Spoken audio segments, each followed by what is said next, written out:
Now, the Mechanical Engineering, Manufacturing and Entrepreneurship Unit at the University of Trinidad and Tobago, well, they have a few courses and they're joining us this morning to talk more about it. And so joining me in studio this morning, we have the Assistant Professor, Dr. Anil Ramkilawan, and Senior Instructor, Ms. Keisha Dano. Good morning. Thank you so much for joining us on Now. Good morning, Kimberly.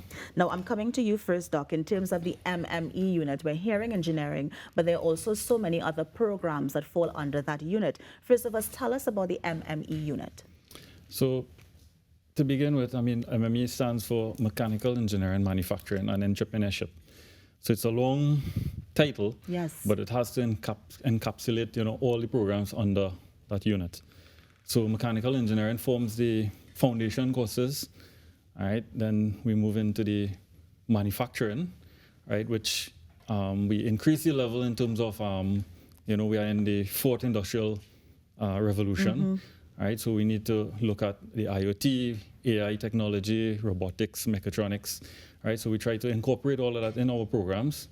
And then the last part, which is the entrepreneurship, we try to encourage our students, to create and develop their own businesses and even manage it. Right? So in terms of the articulation upwards, we have a suite of programs, right, from that is, let's say, at 3 different levels. So it's the pre-undergraduate, then there's the undergraduate, and then the postgraduate. So for pre-undergraduate, we have the CAE, which is the Certificate in Applied Engineering, and also now the Diploma in Mechanical Engineering. At the undergraduate level, we have our, one of our flagship programs, the BSc in Manufacturing and Design Engineering.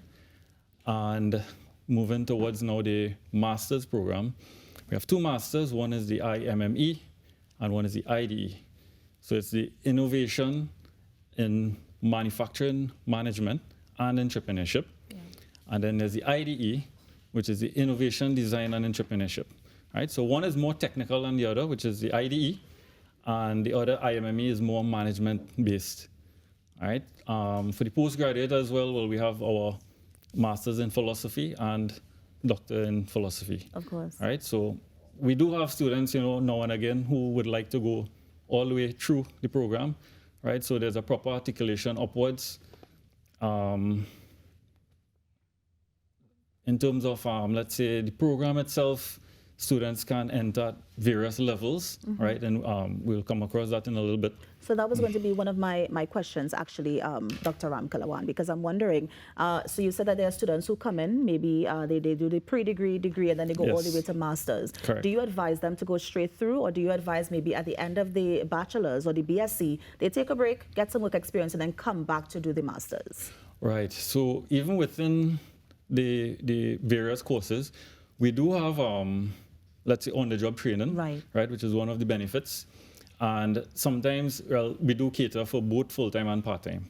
So sometimes our full-time students will gain employment during the program, right? So we do allow them to switch to part-time. They'll take a little bit longer, but they get, the benefits of both worlds. Yes, yes. All right. So we do encourage it, yes.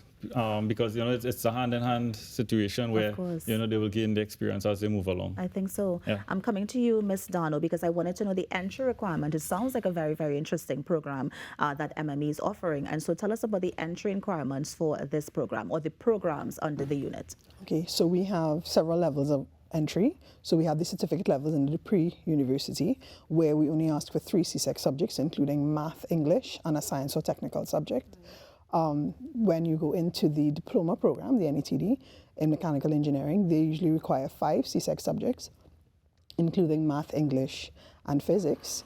But we also accept students who've successfully completed the certificate in applied engineering program into that program. At the bachelor's level, that would be ideally CAPE, so you'd have math and physics or chemistry, as well as the Caribbean studies and the communication studies. But once again, because we have that scaffolding process, then students who have completed the diploma programs can also qualify to go into the bachelor's program. And then for the postgrad programs, well, a relevant first degree from a reputable institution would get you in there. Now, with regards to all of our programs, we do have mature entry options, so persons who don't have the traditional qualifications can also access our programs using that route. Yeah, because that was going to be my next question. For example, if I just decide I want to be a mechanical engineer, I want to get into engineering, is there a route that I can take to get there? And so would I start off with the diploma first and then make my way up, or where exactly do I come in at that point? What we do is we basically assess what your present qualifications are, and then we'll place you at a particular level to start, whether it is at the certificate level, the diploma level, the bachelor's level, etc. Nice. So we kind of work with our individual candidates to see where they would be most suited to start their journey with us. And I like that you mentioned there's full-time and part-time courses, because you're also catering to that working public as well. But here's my question. Is this GATE approved? Is it GATE for students? Yes, all undergraduate programs are GATE approved, so subject to the means test, 50 to 100% funding. We also have our internal payment plan options for persons who wish to self-fund. So we have a 15% discount for nationals who are self-funding. We also have our tuition payment plan options. So we try to work with our students as best as we can, particularly in these times, to make sure that they can afford to attend the university and get the quality education that we hope to provide to them. We would also have our financial aid, because there are some students who are need-based. So the university does have a financial aid policy and process. And interdepartmentally, we also have our bursaries and scholarships that students may qualify for. Yeah. I'm not sure if you, Dr. Ramkilawan, or you, Ms. Darborough, can take this question. In terms of costs, what are we looking at, let's say, if we were to start at the diploma level? Yes, we know it's GATE approved, but there's also some admin fees that you may need to cover. So if we had to give a general idea of the cost from diploma to degree, how much is that going to take us to? Well, it depends on if you're self-funding or not. So typically our tuition costs at the diploma level would be about $36,000. And then the bachelor's program would be $48,000. But these are programs that feed one into the other. So GATE does cover both of them. So you can utilize the GATE options as well. So it wouldn't be that hefty on you to pay that full amount. Interesting. I'm coming back to you, Dr. Ramkilawan, because I wanted to get the understanding, or better understanding, of the programs offered. And I asked this because I saw a meme recently with people thinking that they don't know exactly what engineers do. And engineering is such a big role and field in terms of mechanical engineering, electrical engineering, technical engineering. And so if you can break down the different types of engineering and also the programs, more details into the programs that are offered at UTT under this unit. All right, so under the MME, so we do have, so as Ms. Dano mentioned, we have the diploma, the bachelor's, the master's. Right. Now, in terms of, let's say, our flagship programs, which is, let's say, the bachelor's and the master's, we do a lot of mechatronics, robotics, AI, IoT. What is IoT? Internet of Things, yes. So, I mean, in this day and age, we have internet connection, you know, we monitor online, control AI. So in terms of, let's say, the mechatronics, which is a combination of all of these things, the mechanical engineering, electrical, the artificial intelligence data, most of our projects within the program are, let's say, suited towards mechatronics, so that the students get a combination of all of these different types of engineering. Yes. Right? So it's not only mechanical. We have the electrical, we have the AI, we have the data analytics. And what we try to also incorporate now is the management side of things and the entrepreneurship, where they can move into their own businesses and stuff like that. So, so under our unit, it's a combination. Yeah. And then when you go to the master's level, what sort of areas or topics do you cover at that level? Right. So in terms of the IDE, which is more technical, we do courses which are suited towards management as well. So some of the technical courses are things like, let's say, computational modeling. We have industry projects. We have our final year projects where, you know, they can choose an industry project, all right? Sometimes, most of them are working because our master's program are part-time. So students are allowed to, let's say, try and solve a problem that, you know, that exists at their company. Yes. All right? Yeah. So, I mean, obviously we will have the company sign off on it as well, and they be part of the process. So they're even sometimes invited to the presentations and allowed to ask questions and stuff. So the students, as I said, they get that hands-on. Yeah. And I'm hearing coming out of it as well that practical aspect. So it's not just theory where you're sitting in class, but you're able to build something to show that this is what I have achieved after all these years. Tell us about some of the career paths that some of these degrees and these diploma programs can take you. Right. So because our program is, so diverse, our students fit in anywhere from food and beverage industries to the oil and gas, manufacturing sector, right? Alternative energy, right? We do a lot of projects, right? Wave energy, wind energy, solar energy, right? So we try to incorporate all fields, and again, because of the mechatronic trust, they will fit in practically anywhere. Yes, correct, yeah. Mr. Abra, I'm coming to you because I know that we have Dr. Ram Kilawan give us a nice kind of broad spectrum in terms of where the students can end up, but some of the benefits basically of joining this program. Well, this program, our units there are several programs within it. Yeah. We do have IT accreditation for the programs, which means that students can not only work here, but they can also seek employment external to Trinidad and Tobago. We do have a lot of industry influence. So we have an industrial advisory board where we communicate with professionals in the industry to figure out exactly what they look for in a candidate, what they look for in an employee, and we use that to advise how we design our programs and how we deliver it. As you said before, there's a lot of hands-on in engineering, and that's one of our tenets within our department. So we try our best to give the students that full hands-on experience, and that goes from the certificate level all the way through into the programs. Now, I understand that UTT may not be the only organization or tertiary or organization offering these courses. What sets UTT apart from the rest? So, under our unit, I will say, so one of the benefits would be the part-time offering, right?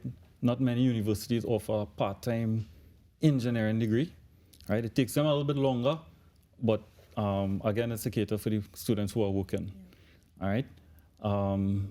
As Ms. Dano mentioned, the international accreditation, right?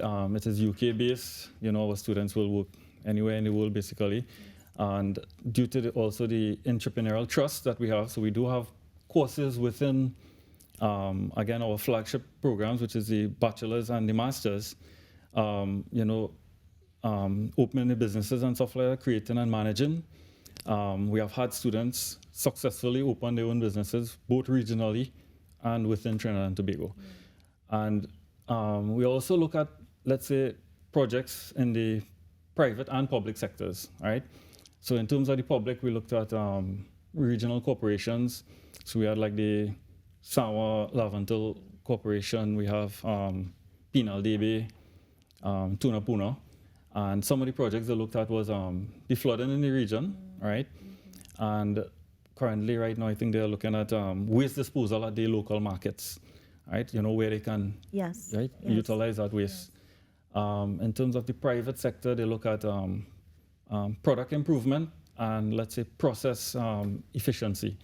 So the companies, we had Universal Foods, we had Antimacal Chemicals Limited, CASL. So there are a wide range of companies that that on board with providing projects as well. Yeah. So you are seeing your students moving through the field, both in the public and private sector. Successfully, yes. Of course. Yes. Quickly before you go, I just have to ask you, Dr. Ram Kilawan, you did some research in wave power desalination. How is that going?